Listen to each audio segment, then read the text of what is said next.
The average home gardener spends between $200 and $400 a year on fertilizers and soil amendments. Miracle-Gro, tomato feed, bone meal, seaweed extract. Most of it is completely unnecessary because the most powerful fertilizers in existence are already being produced in your garden right now for free. You are just not collecting them.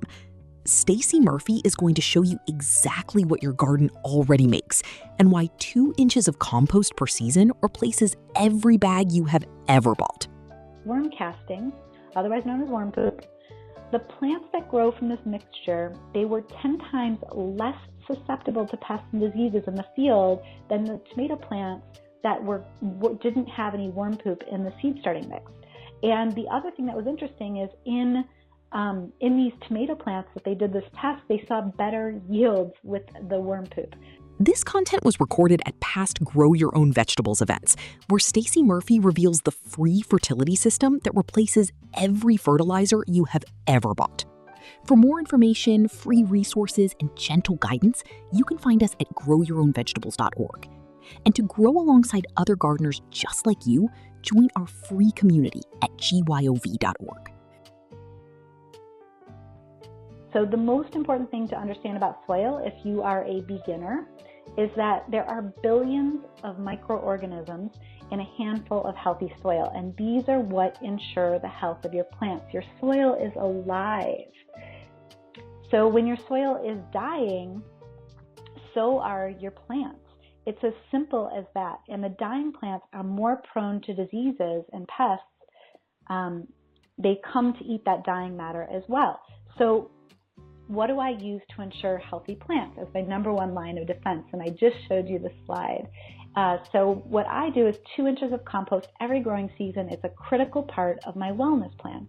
Now let me tell you a story. Remember that site where I was growing a network of urban gardens? I wanted local growers to take over these sites and create a hyper-local food system, create a network of backyards. We were going to feed the community and also create jobs at the same time. It was a great vision and it was working, but I had an unexpected issue when I turned over this backyard to another grower. And I let them know that I was going to be there if anything went wrong. So keep in mind, I had huge success with this yard the previous year. 20 weeks of produce. Every week was between 30 and 60 pounds of produce. The neighbors who signed up for this, the subscription of vegetables had received 6 to 8 types of vegetables in their bags, plus herbs and flowers. And I turned that backyard over to a new gardener, not anybody on the screen. And it was in great shape. There was cover crops that were about to bloom. There was a whole bunch of overwintered garlic. We were all optimistic it's going to go really well. And then I got a call about 8 weeks later. And she said, "Stacey, can you come take a look? I'm having some issues with this backyard garden." And when I got there, I thought, that is a total understatement. There were pest and disease issues on every plant. Everything was dying. And I didn't know where to start the conversation with her, so I started at the beginning and I said, "Okay, well, where did you get your compost?" Because I thought maybe the compost wasn't good enough quality. And she said, my heart totally dropped. She said, "What compost?" Oh, goodness. So when we had transitioned to the site, she thought that I had applied the compost. I thought that she was applying the compost, and it never happened. So if you're a beginner, what you need to understand is that growing food takes nutrients out of the soil, and there are the nutrients that end up in our food, and those nutrients have to be replenished. And we need also all of that life in the soil to help with that process too. So do you know why I say 2 inches of compost? Well, organic farmers are super smart. And they can look at what they're going to grow each season, and they can calculate how much of each nutrient the crops are going to remove from the soil. And then they can calculate how much organic material they need to bring back to the soil through compost, mulch, or cover crops to replace those nutrients. And that's why it's called organic farming. Now, as a gardener with a smaller plot, it's ridiculous to do all those calculations. It would be overkill. But what we can learn from those farmers is that they all get approximately the same number for how many inches of organic matter we need to feed our beds each season if we're growing vegetables and herbs, and that's 2 inches of decomposed organic matter, otherwise known as compost. Write this down. 2 inches every season. This is the single number that replaces every fertilizer product you have ever bought. Now, not all compost is created equal because it can be made of so many things. So we can save the full discussion for another day, but I did want to share a couple of tips about your compost.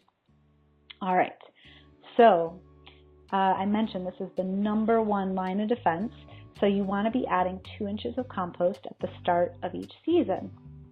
Well, if you're growing year-round, you possibly want to apply another 2 inches in the fall because you're basically doing two rounds of vegetable growing that most of the other world is doing. So you want to basically double that number, right? You want to double down. And then another tip about that compost is that typically organic farmers talk about 2 inches of plant-based compost versus animal manure. And if you have animal manure compost, there's a couple things. Make sure it's fully composted because it can be, I won't go into all the details here because this isn't a soil lesson. Make sure it's fully composted and then maybe start with just 1 inch and then add a couple handfuls around the plants throughout the season because it's different than your plant-based composts. All right, and tip number 3 on that compost, if you can make it yourself, you know what's in it. That's really powerful. You know that you've made good compost and it's all organic. So try to do that if you can. And one of the shortcuts I take sometimes is that I get my compost to break down to a certain level where you can't recognize anything, but there's still some little chunks in it, but it's full of life, and I bury that in my garden beds, and that way I know that my soil is going to be teeming with life. Now, I want you to have extra credits.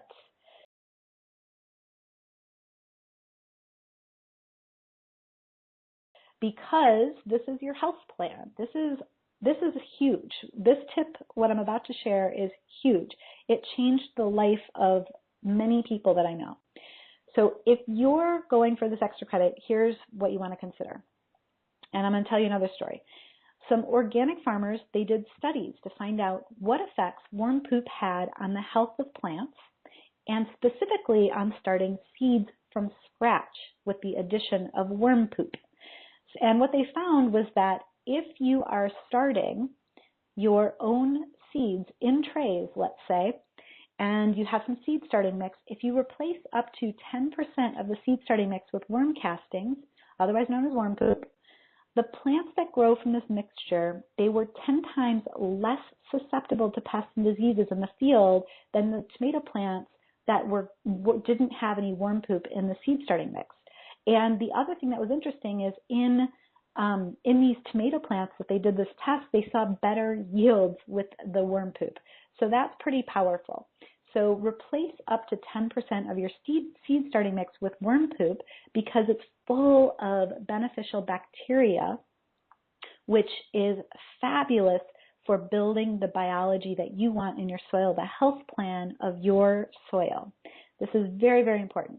Okay, now this is what's interesting to me about this study. I love looking at these studies that farmers have done. So one of the things that the study said, above 10%, they saw no additional benefits. So you want to use the worm poop up to 10%, but then above that, don't bother. And worm poop, if you're buying it, can be expensive. So you can add it in, and if you're only putting in 10%, then you're going to save money versus putting in more. So don't put in any more than you need. This is one of the most extraordinary data points in this entire video. 10 times less susceptible.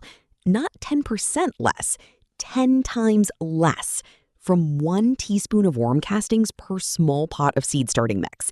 If you are starting seeds indoors, this is the single most cost-effective thing you can do. And you may be able to do your own vermicomposting. This is a fabulous reason to start doing your own vermicomposting.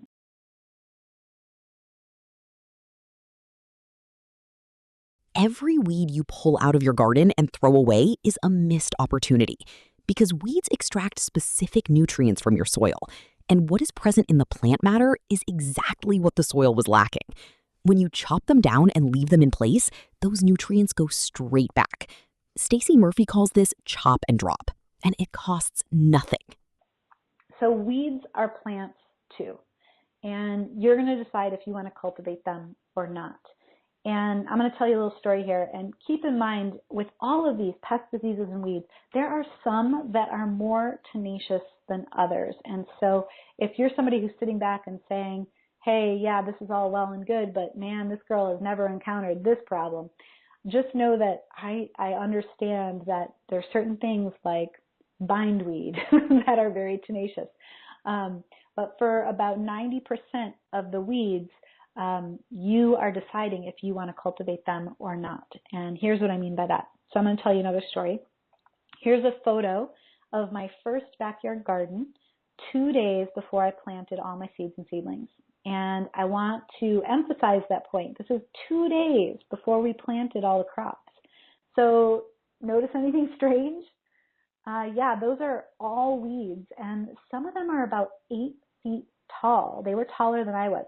Some of them even had flowers on them, which means they were producing more weed seeds, and they were dropping them to the earth, trying to become even more weeds. Oh, what a nightmare, right? And the homeowner who donated this yard kept apologizing to me. And, she was saying, oh, it's such a mess. I'm so sorry. Because it was June 15th. The growing season was already 2 months underway. And here's my question for you. Do you think I was worried about the weeds? Honestly, I wasn't. I was kind of excited because weeds are simply plants, and they are very opportunistic of bare soil. They're trying to improve the soil structure and protect the soil from erosion, just like me. They're kind of my best friends right now, right? They're great this way, but I know they can also be a nuisance if they get in the way of what we want to do. If they're super tenacious, they are a nuisance. And sometimes they can get a head start on us and they can take over, and that's when they become a real problem. So the idea is to get ahead of the weeds. This is the reframe that changes how you see every weed in your garden. It is not a problem to remove. It is a free fertility amendment, delivering exactly the nutrient your soil was short of. Chop it, drop it, let it decompose. Done.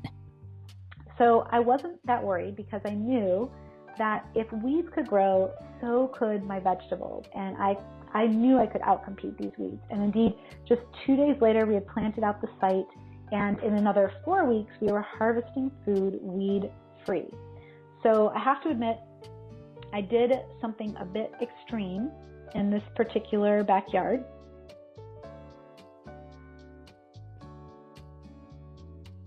Potassium deficiency is one of the most common soil problems in vegetable gardens and one of the most expensive to fix at the garden center. Comfrey solves it permanently. Plant it once in a corner of your garden. Cut it to the ground every 4 to 6 weeks. It grows straight back. Chop and drop the leaves as mulch around your crops. Free potassium delivered continuously forever. A couple other beneficial plants to consider. Comfrey, I should have grabbed a photo of it. It's a really beautiful plant. It's a big green plant with these purple flowers. And it is a plant that will supply a lot of potassium to soil if you cut it down periodically to the ground. It just keeps growing back. It's a perennial. And you just keep growing it and cutting it down, growing it, cutting it down. And that's going to, as you mulch that into your soil, it's going to bring those potassium levels back up. And if the whiteflies are not a big fan of that potassium being in balance, then they might disappear. Same thing goes for vetch, which is another crop that you could grow and cut it down and just lay it down as a mulch as a way to improve the potassium in your soil. You could also throw those plants in your compost bin. So basically, if you don't want to drop that mulch in place, you can basically cut the comfrey down, cut the vetch down, throw it in your compost bin, compost it, and then put that compost back in the garden. So potassium, raise the level of potassium, that's one thing that you could do. Screenshot this. 4 free fertility sources. Every one of them is available to any gardener with any size of space. Stop buying what your garden already makes.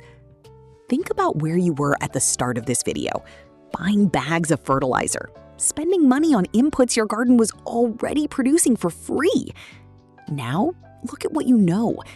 2 inches of compost per season, made from your kitchen and garden waste, replaces every bag you have ever bought.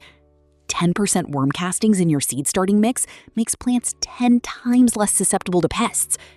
Every weed you chop and drop in place returns exactly the nutrients it extracted from your soil.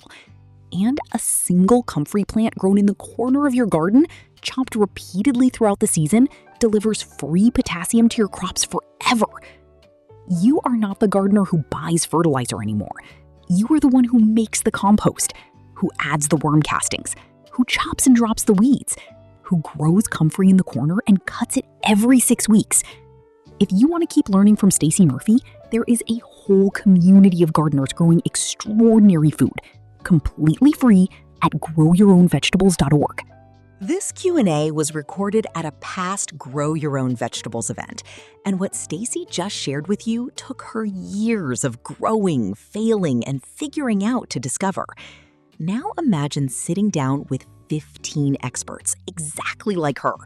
15 of the most respected gardeners, herbalists, and soil scientists on the planet, each sharing the single most powerful lesson they know, the insight that changed everything about how they grow food, the thing they wish someone had told them at the beginning. Clinical herbalists who can turn your garden into a medicine cabinet, soil scientists who will change how you see every handful of dirt, food growers who have fed entire communities from a backyard. All of it waiting for you right now, completely free at the Superfood Garden Summit. Go to growyourownvegetables.org/summit, register in 30 seconds, and start watching immediately.